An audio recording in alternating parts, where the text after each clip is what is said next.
आदरणीय साथियों, आप सभी को सादर नमस्कार। 2008 से एक मॉडल चल रहा था गुजरात में और उस मॉडल का पर्दाफाश आज हुआ। उस मॉडल का नाम है खूब खाऊंगा और खूब खाने दूंगा। खूब खाओ और खूब खाने दो।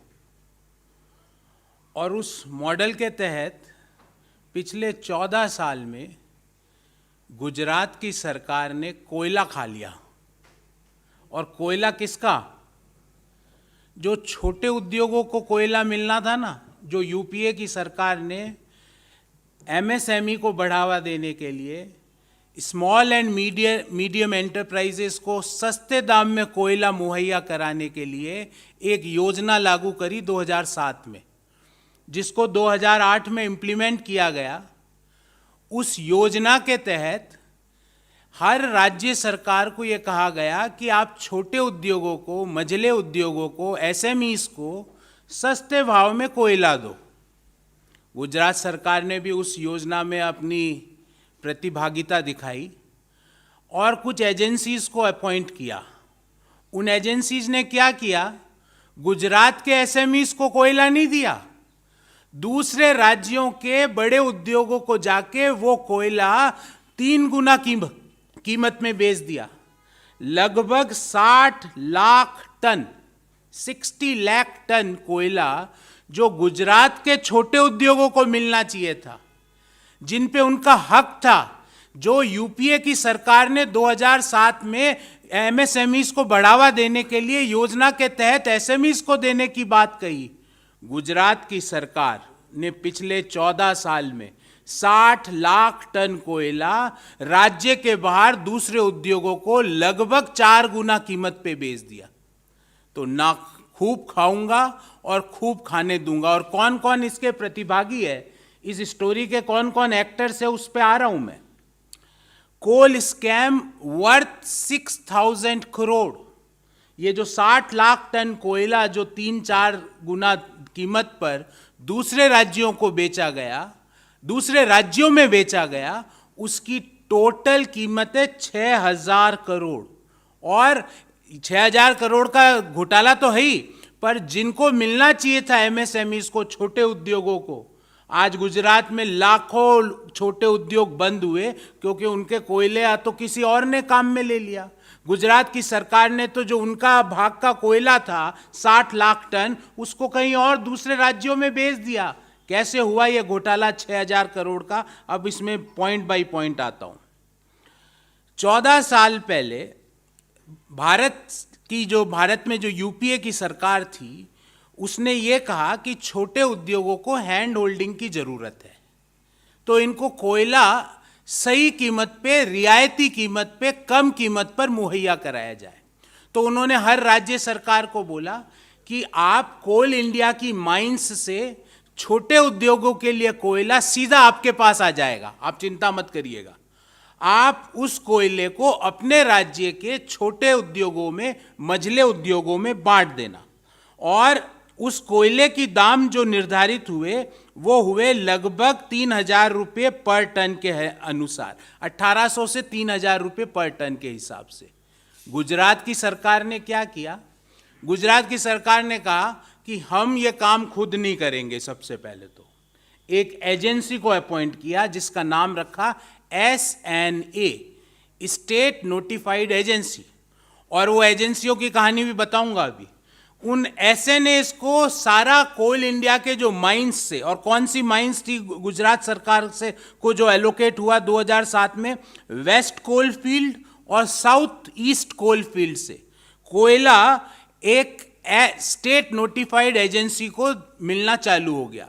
4-5 स्टेट नोटिफाइड एजेंसीज हैं। उन स्टेट नोटिफाइड एजेंसीज ने का काम था कि गुजरात के जो सरकार, जो राज्य में छोटे उद्योग हैं, उनको वो कोयला 1,800 से 3,000 रुपये प्रति टन में उपलब्ध कराएं। उन एजेंसीज ने, गुजरात सरकार की स्टेट नोटिफाइड एजेंसीज ने वो कोयला गुजरात के बाहर क्या दाम में बेचा? 8 से 10,000 रुपये पर टन में। ये मैं नहीं, ये सारे कागज भी आपको दिखाऊंगा कि ये कैसे कैसे घोटाला हुआ है ये सारा, स्टेट नोटिफाइड एजेंसीज ने क्या क्या घोटाले किए हैं और कौन कौन सी वो एजेंसीज थी, उसके बारे में पूरा ब्लूप्रिंट लेके आया हूं। साथियों, यही बात नहीं रुकी। कोल इंडिया को गुजरात की सरकार का एक विभाग है, उद्योग विभाग, उसको एक परफॉर्मा में लिखना पड़ता है कि किस एजेंसी को आपने कितना कोयला दिया। तो वहां पे गुजरात की सरकार ने एजेंसी का नाम लिखा, वो मैं पढ़ के सुनाता हूं आपको। ABCD पहली एजेंसी, दूसरी एजेंसी ASDF, तीसरी एजेंसी AXMA। ये एजेंसियों के नाम है, ये चाइनीज नाम नहीं है, ये गुजरात की सरकार ने गुजरात में जो एजेंसियां उनको नाम, उनके मोबाइल नंबर सबके एक ही है, 99999999, 10 बार 9, सबके एजेंसियों के फोन नंबर भी एक ही। अब हुआ क्या, इन एजेंसियों को जो उद्योग विभाग ने जो कोयला, क्योंकि इनको उद्योग विभाग के ने इन एजेंसियों को नियुक्त किया, पिछले 14 साल में एजेंसियां एक ही है, चेंज नहीं हुई है, कोई चेंज नहीं हुई है। आपको लग रहा हो चेंज हुई है, नहीं। दूसरे राज्यों में क्या हो रहा है, दूसरे राज्यों में वहां का उद्योग विभाग स्वयं ये काम कर रहा है जो गुजरात सरकार ने एजेंसियों को दिया। दूसरे राज्यों में एजेंसियां नहीं है। और तो और एक बहुत इंपॉर्टेंट और महत्वपूर्ण जानकारी मैं लेके आया हूं आपके सामने। गुजरात में इंडस्ट्री मिनिस्टर कौन कौन रहे, उनका नाम सुन लीजिए। 2007 से लेके 12 तक, ये घोटाला 8 से चालू हुआ है, 7 से लेके 12 तक शहंशाहों के शहंशाह श्री नरेंद्र मोदी जी गुजरात सरकार के उद्योग मंत्री भी थे। यही बात खत्म नहीं हुई।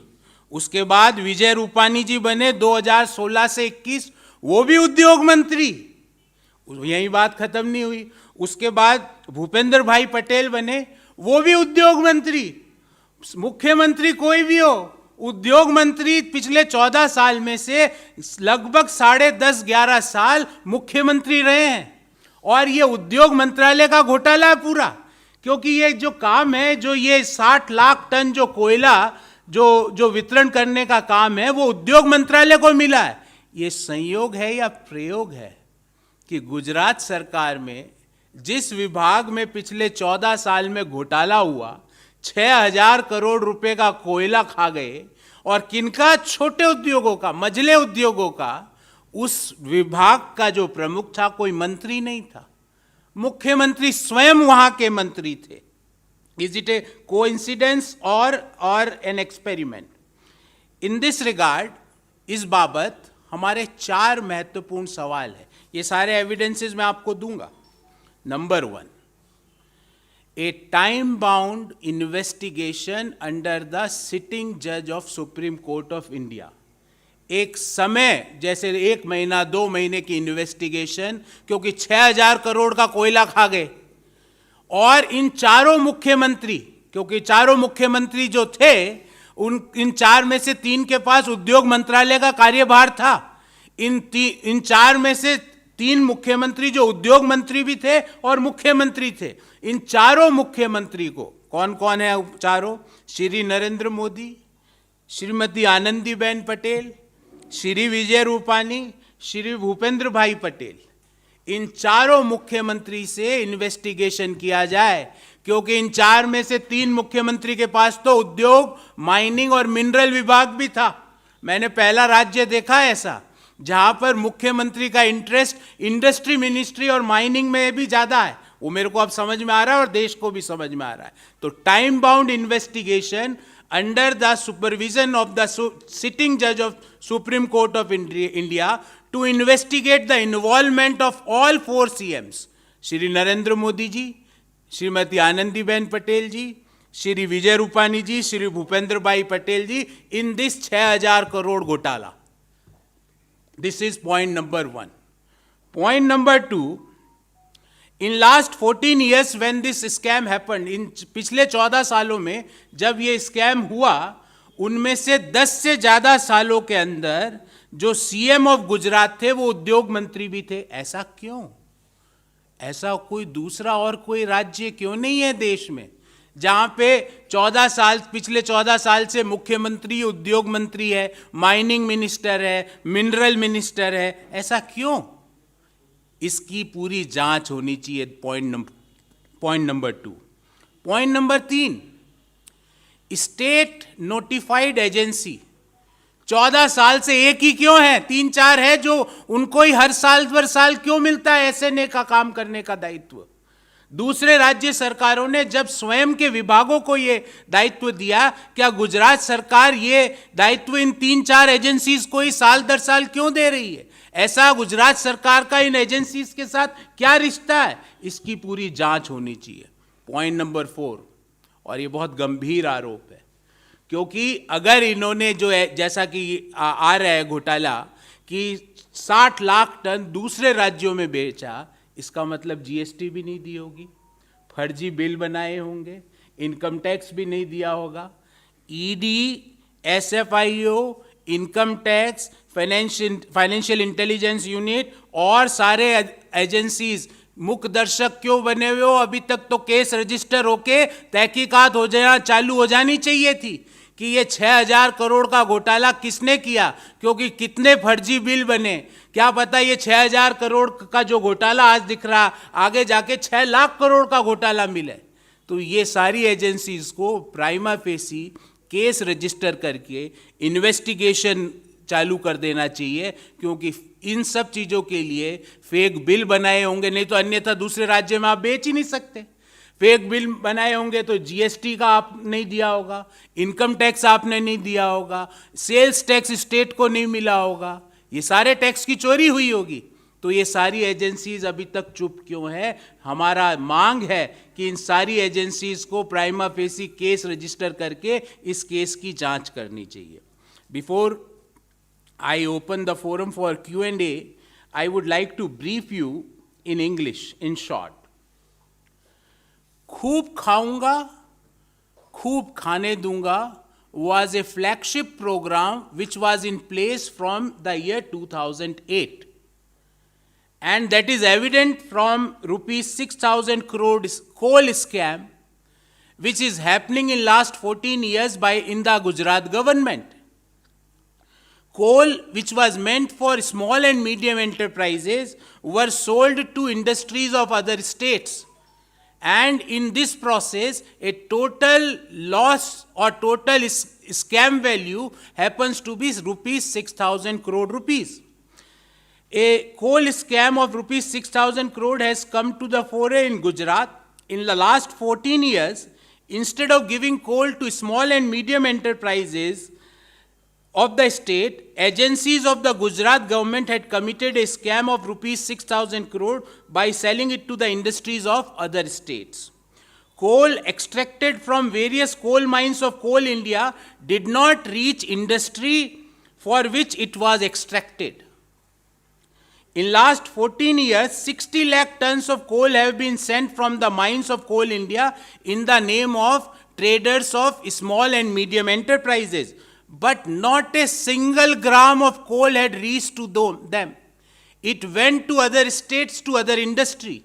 So what had happened, this 60 lakh tons, which was supposed to be given to the SMEs of Gujarat at a price of around 1,800 to 3,000 rupees per ton, went to other industries of other states at a price of 10,000 rupees per ton. UPA government has formulated a policy in the year 2007 to provide a good quality coal at affordable rates to the small industries across the country. Under this policy, coal is extracted every month from West Coalfield and Southeast Coalfield of Coal India for small and medium enterprises of Gujarat. Gujarat government has to send all such information, including the list of beneficiary, industries of coal, the quantity of coal required from which agency the coal will be sent. Along with this, Gujarat government had to send a list of state nominated agency. SNA means the agency declared by the Gujarat government which is authorized to take coal from Coal India to state beneficiaries, small scale industries and small traders. The information which was sent to Coal India by Gujarat government turned out to be an absolutely false. जो सरकार ने कोल India को information दी पूरी के पूरी झूठी, and the industry, जिन industry का नाम लिखा गया उन इंडस्ट्री को 1 ग्राम, उन कंपनियों को, उन एसएमईज को 1 ग्राम कोयला नहीं मिला, और कागजों में 60 लाख टन कोयला उनको मिल गया पिछले 14 साल में. Agencies buy coal from Coal India every year in the name of beneficiary industries of Gujarat, but agencies, instead of giving it to the beneficiary, earn crore of rupees by selling coal at higher prices in the open market. And the total amount of this scam turns out to be rupees 6,000 crore. And you will be surprised that the Gujarat government giving details to Coal India as the name of the agency as ABCD, ASDF, AXME, and the contact number of agencies in all these cases is 10 times 9, 999999999. Is this a coincidence or experiment that in last 14 years, for more than 10 years, the Industry, Minings and Minerals Department, the minister is not the individual minister, the chief minister himself was holding that portfolio. It is interesting to note that Shahenshah Shri Narendra Modi ji, who was chief minister of Gujarat from 2001 to 2014, was also holding the charge of industry, mines and minerals from December 2007 to December 2012. And this scam started exactly in year 2008. After which Shri Vijay Rupani was also the industry minister from August 2016 to September 2021. For the entire tenure in which Mr. Rupani was the chief minister of Gujarat, he was also holding the portfolio of minerals, mines and industries. And Shri Bhupendra Patel, who is the current chief minister of Gujarat, is also holding the portfolio of industry, mines and mineral. ये संयोग है या प्रयोग है? In this regard, we have 4 questions and demands. Number 1, a time-bound investigation should be constituted under the sitting judge of the Supreme Court of India. This investigation should investigate involvement of all 4 CMs, which includes Shri Narendra Modi, Srimati Anandiben Patel, Shri Vijay Rupani and Shri Bhupendra Bhai Patel in this rupees 6,000 crore scam. Because out of this 14 years, for more than 10 years, CM was also holding the charge of industry, minerals and mining ministry. Number 2, why in last 14 years, for more than 10 years, CM of Gujarat was also holding charge of industry, mines and minerals department? Is this sanyog or this is prayog? Point number 3, demand number 3 or question number 3. Why only few private agencies were appointed as state nominated agency year after year in last 14 years? Whereas in other states, respective departments of the state government were doing the task which was assigned in Gujarat to state notified agency. Why? ये रिश्ता क्या कहलाता है आपका? 14 साल से एक ही एजेंसियां. Number 4, ED, SFIO, income tax, FIU and other agencies should immediately register a case suo moto and investigate on this rupees 6,000 crore rupees of coal scam, as it is possible that these agencies have created fake bills for this game and evaded income tax, state sales tax and GST. Why these agencies are silent? That is point number 4 or demand number 4 or question number 4. Friends, I am open for your questions if you have any, first of all on the subject, and thereafter we can have any sort of question. पूरा मसला आने पर जब पत्रकारों ने सबसे पहले जो गुजरात के मुख्य सचिव उद्योग राजीव कुमार गुप्ता से पूछा तो उन्होंने कहा कि मुझे इसकी कोई जानकारी नहीं, इसके लिए चीफ सेक्रेटरी पंकज कुमार से बात करिए. तो पंकज कुमार ने कहा कि ये जानकारी मेरे मामले में नहीं, मेरी जानकारी उद्योग विभाग के जो है कमिश्नर उनसे बात की जाए. उद्योग विभाग कमिश्नर राहुल कुमार ने भी पल्ला झाड़ दिया, मुझे जानकारी. उसके बाद जानकारी पूछी गई MSME कमिश्नर संजीत कुमार से, उन्होंने कहा कि मेरे संज्ञान में ही है. लास्ट में पूछा गया इस सवाल को संजीव भारद्वाज, ज्वाइंट 2 कमिश्नर, उन्होंने कहा अभी तक मुझे जानकारी नहीं है, मैं जानकारी बताऊंगा. अंत में जब केंद्रीय कोयला मंत्रालय के जानकारी मुझे नहीं है, ऐसी जानकारी राज्य सरकार देंगी, ताकि ये पल्ला निधारने काम है केंद्र राज्य पर, राज्य केंद्र पर। नहीं, इसमें आपने बिल्कुल वाजिब सवाल पूछा। एक अधिकारी ने तो बड़ा रोचक जवाब दिया, वो हमारे मित्र ने नहीं पढ़ा। उन्होंने कहा नो कमेंट्स। एक ने तो ये कहा, भैया आप ही के विभाग का सवाल है, उस पर भी नो कमेंट्स। दूसरे ने बोला मैं अभी उत्तर प्रदेश के चुनाव में व्यस्त हूँ, ऑब्जर्वर लगा हुआ हूँ, वो भी पढ़िए आप, वो अभी मैं वहाँ पहुँचूँगा जब मैं जवाब दूंगा। अरे भाई जी जी जी, उन्होंने कहा कि मैं उत्तर प्रदेश के चुनाव में व्यस्त हूँ। लोग केंद्रीय जो कोयला सचिव है वो कह रहे हैं ये राज्यों की जिम्मेवारी है, राज्य के अधिकारी कह रहे हैं नो कमेंट्स, या कह रहे हैं मैं उत्तर प्रदेश में व्यस्त हूँ। अब व्यस्तता तो सबको अपनी अपनी निकाल के समय तो निकालना पड़ेगा, क्योंकि 6 के आगे जब 10 जीरो लगते हैं तो 6000 करोड़ रुपया बनता है, तो उसके लिए व्यस्तता तो निकालनी पड़ेगी, समय तो निकालना पड़ेगा। जो एसएमई का जो कोयला था, छोटे उद्योगों का कोयला आप खा गए, और आप कह रहे हो नो कमेंट्स, आप कह रहे हो किसी और से पूछे। हम तो ये पूछ रहे हैं कि जो मुख्यमंत्री थे वही तो उद्योग मंत्री थे, नरेंद्र मोदी जी स्वयं मुख्यमंत्री थे, वही तो उद्योग मंत्री थे। वो इसका जवाब क्यों नहीं देते हैं मोदी जी कि आपके कार्यकाल में कोयला खा गए लोग, आप कहाँ थे, आप क्या कर रहे थे, और एजेंसीज क्यों इन्वेस्टिगेट नहीं कर रही। विजय रूपानी जी कोयला जो इंडस्ट्री मिनिस्टर थे, क्या वो भी बोल देंगे नो कमेंट्स। हमारे देश का 6000 करोड़ का कोयला लोग खा गए, और अधिकारी और ये लोग कह रहे हैं कि नो कमेंट्स। 6000 करोड़ अगर समय पर ये कोयला छोटे उद्योगों को मिल जाता तो कितने छोटे उद्योग बंद होने से बच जाते गुजरात के।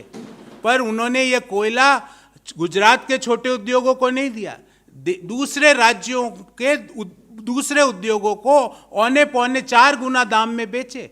तो that is the reason we are demanding time bound investigation, क्योंकि आपको और मुझे तो ये कह देंगे नो कमेंट्स, पर जब सुप्रीम कोर्ट के जज इनको बुला के पूछेंगे चारों को कि मोदी जी आप बताइए ये कैसे आप तो उद्योग मंत्री थे, ये घोटाला जब से कैसे चल रहा है, रूपानी जी आप बताइए, आनंदीबेन जी आप बताइए, भूपेंद्र भाई पटेल साहब आप बताइए, ये संयोग है कि प्रयोग आपका उद्योग मंत्रालय में, ऐसा क्या आपका रिश्ता है, आपका क्या इंटरेस्ट है ऐसा।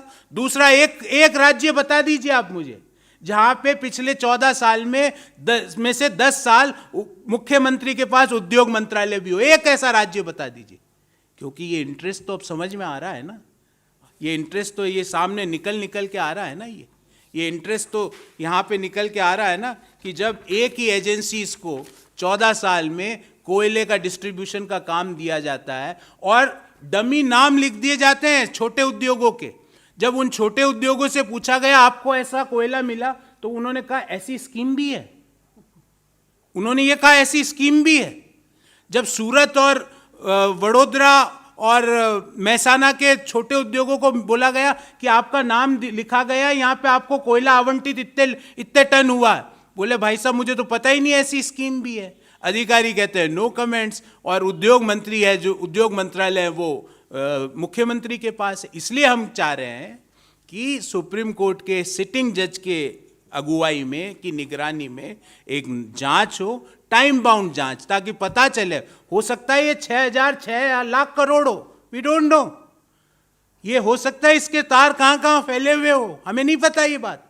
इसकी जांच होनी चाहिए, बहुत बड़े बड़े लोग इसके अंदर इन्वॉल्व है, और सुप्रीम कोर्ट के सिटिंग जज इसकी निगरानी में जांच होगी तो ही दूध का दूध पानी का पानी सामने आएगा।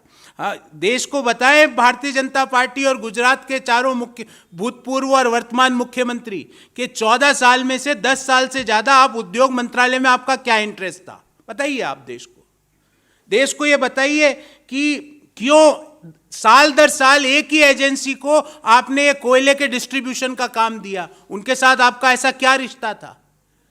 और सारी जांच एजेंसियों से भारत के नागरिक होने के नाते मैं हाथ जोड़ के आग्रह करूंगा कि CBI, ED, SFIO, income tax, financial intelligence unit और सारी एजेंसीज, आप मूक दर्शक क्यों बने हुए। देश के अंदर आपके सामने एक केस है कि 6000 करोड़ का कोयला बिना बिल के बेचा गया है।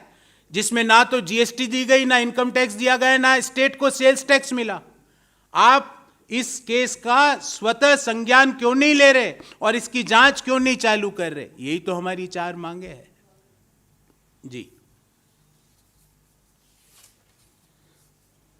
एक सर, राजस्थान को लेकर जो बजट पेश हुआ है आज, उसमें जो 2004 के बाद जो कर्मचारी हैं उनको पेंशन को लेकर घोषणा की गई है, उनकी मांग करीब करीब पूरे देश भर की थी। इसको आप किस तरीके से देखते हैं? क्या वो राज्यों के लिए लागू किया जाना चाहिए?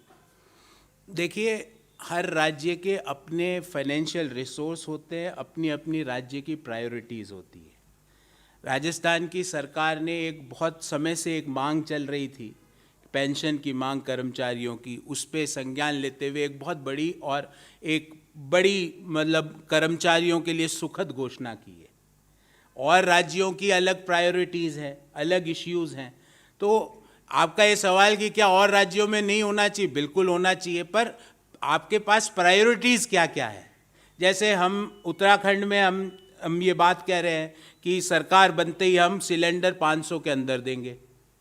उत्तराखंड में हम ये कह रहे हैं कि 4 लाख रोजगार का सृजन करेंगे, 5 लाख परिवारों को 40,000 रुपये प्रति वर्ष देंगे।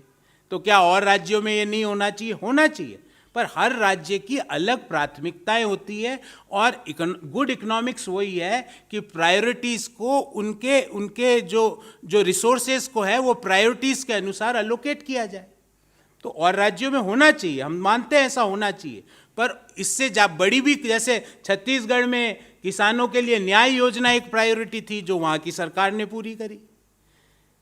वैसे के वैसे हर राज्य की अपनी प्रायोरिटीज़ है। हम इसका स्वागत करते हैं कि जिस तरह से जो 2004 और उसके पश्चात नियुक्त हुए समस्त कर्मचारियों के लिए एक सुखद एक घोषणा है कि आगामी वर्ष से पूरी पेंशन योजना लागू होगी, और दूसरे राज्यों में भी इसको हम करने का प्रयास करेंगे। पर आज मैं यहाँ अनाउंस कर दूं कि हम सारे राज्यों में करेंगे, ये राज्य का प्रश्न है, उसका प्रायोरिटाइजेशन होता है और उन प्रायोरिटी के हिसाब से राज्य सरकार अपने रिसोर्सेज को एलोकेट करती है।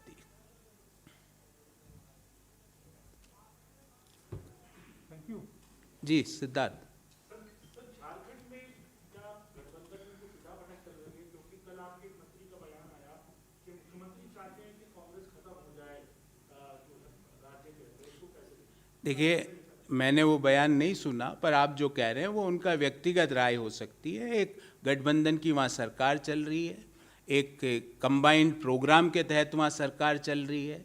लोक लुभावन जो घोषणाएं सरकार ने चुनाव के पूर्व करी थी उनको पूरा करने का प्रयास वो सरकार कर रही है। और कोई इंडिविजुअल के कोई बयान पे मेरा कमेंट देना उचित नहीं है। हमारा एक स्ट्रॉन्ग गठबंधन, एक ऐसा गठबंधन जो चुनाव के पूर्व हुआ था और चुनाव में झारखंड के लोगों ने हमें मैंडेट दिया उस गठबंधन के हिसाब से, और एक सरकार एक स्मूथ सरकार हम वहाँ पे चलाने का काम कर रहे हैं। अब उन्होंने जो बात कही, हो सकता है मैंने वो सुनी नहीं, पर जैसा आपने प्रश्न किया तो उन्होंने उनका स्वयं का निजी विचार हो सकता है, पार्टी का ऐसा कोई विचार नहीं है। गौरव, एक सवाल अभी ये भारतीय जनता पार्टी के राष्ट्रीय उपाध्यक्ष कहा कि टीएमसी कार्यकर्ता जहां मिले उन्हें बांस से मारे, उनके लिए बांस का प्रयोग करें। या तो मारो या कोयला खा जाओ, 2 ही मॉडल है। या तो मारो, कोई नहीं लठ नहीं खा रहा, गोली नहीं खा रहा, तो ये कोयला खा जाओ। इससे अगर समय मिल जाए तो अलग अलग फार्मूले निकालो, 80:20, 85:15। मैं तो रेशियो में पढ़ता था 6ठी क्लास में, 82:20 = 4:1। तो ये पता नहीं कौन से 80-20 की बात करते हैं, कौन से 85-15 की बात करते हैं। इनका मॉडल ही है, इनका मॉडल ही ये है कि मारो, पोलराइज करो, समाज में घृणा फैलाओ, समाज में द्वेष फैलाओ, एक दूसरे के प्रति नफरत फैलाओ, और अगर उससे समय मिल जाए दिन में 4 बजे तक वो काम कर लो, ये 6,000 करोड़ कोयला खा जाओ। और कहीं काम मिले तो कर्नाटक में आपने बिटकॉइन का काम कर दिया, क्या हुआ है आपको भी पता है। वहाँ पे समय मिल जाए, इधर देवभूमि में समय मिल जाए तो मुख्यमंत्री की प्रयोगशाला चालू करा दो। लोगों को, कर्मचारियों को, युवाओं को कर्मचारी चयन आयोग चाहिए था, इन्होंने मुख्यमंत्री चयन आयोग चालू कर रखा है। रोज नया मुख्यमंत्री कहीं भी घोषित करके उसको हटा के वो ले आते हैं।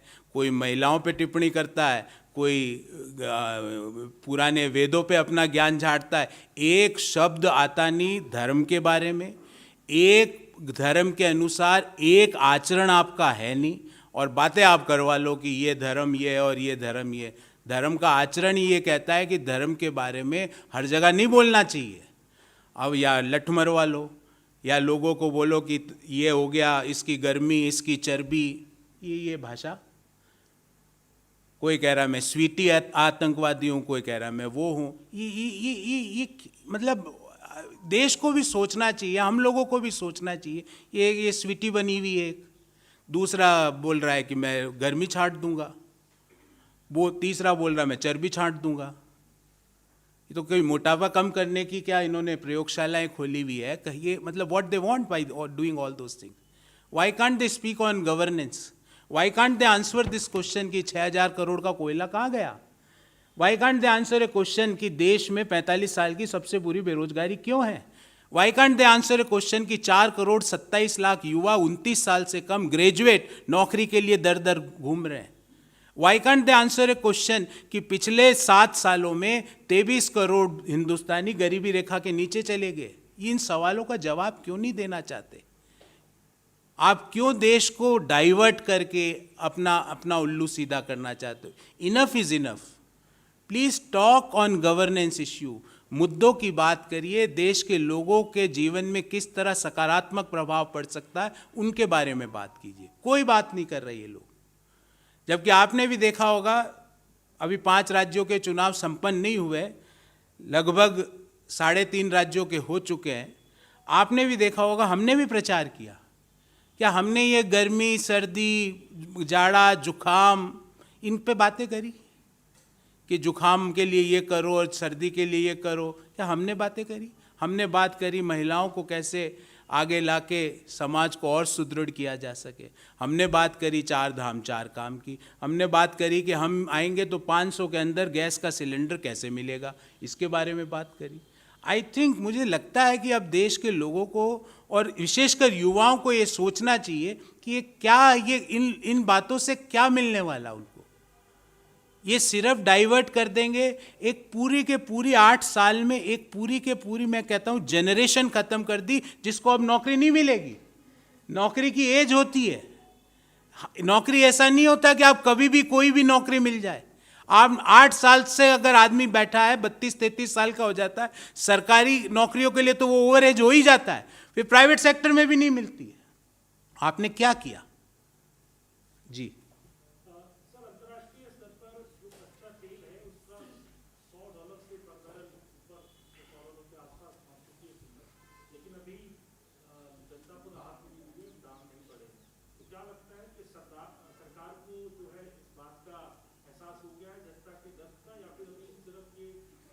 मैं तो आपके माध्यम से देश के सभी लोगों को एक एडवाइस देना चाहता हूँ।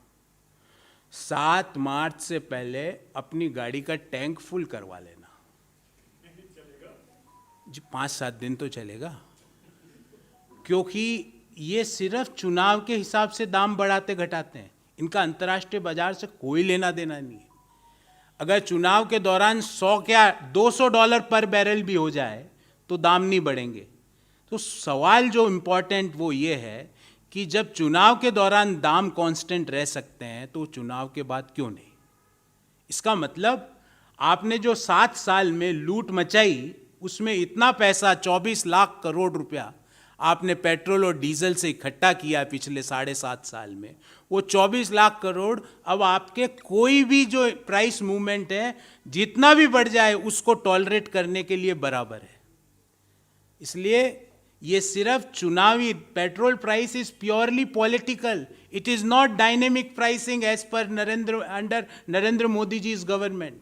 पेट्रोल की प्राइस डायनेमिक नहीं है, पॉलिटिकल प्राइसिंग करते हैं ये लोग।